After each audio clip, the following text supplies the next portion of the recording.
عمر رضی اللہ تعالیٰ عنہ مصر کو فتح کرنے جا رہے تھے، کیا دیکھتے ہیں؟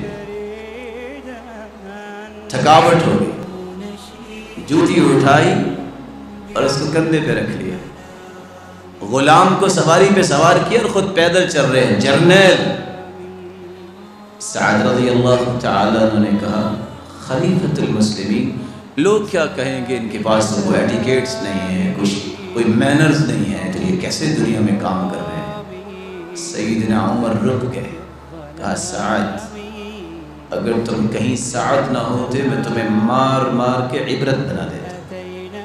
اِنَّا كُنَّا أَذَلَّ قَوْمٍ فَأَعَزَّنَا اللَّهُ بِالْإِسْلَامِ فَمَهْمَا نَطْلُبُ الْعِزَّ بِغَيْرِ مَا أَعَزَّنَا اللَّهُ بِهِ أَذَلَّنَا اللَّهُ۔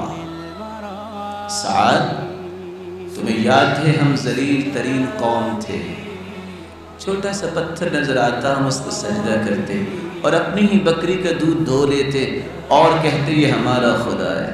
کوئی اچھا پتھر مل جاتا ہے اس کو چھوڑ کے اس کو رب بنا لیتے۔ اللہ نے ہمیں عزت دی ہے اسلام کی وجہ سے، اگر ہم نے اسلام کو چھوڑ کر کسی اور طریقے سے عزت چاہی تو اللہ ہمیں دوبارہ ذلیل کرنے پر بھی قادر ہے۔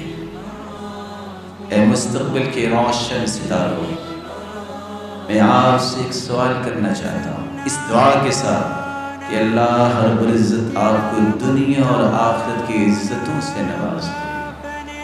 آج مسلمان اسلام اور اسلامی رویوں پہ فخر کیوں نہیں کرتا؟ آج مسلمان اپنی اس گولڈن ہسٹری کو کیوں بھول گیا؟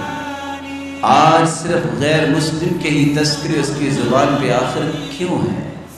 وہ اتنا اپنے آپ کو مرعوب کیوں سمجھتا ہے؟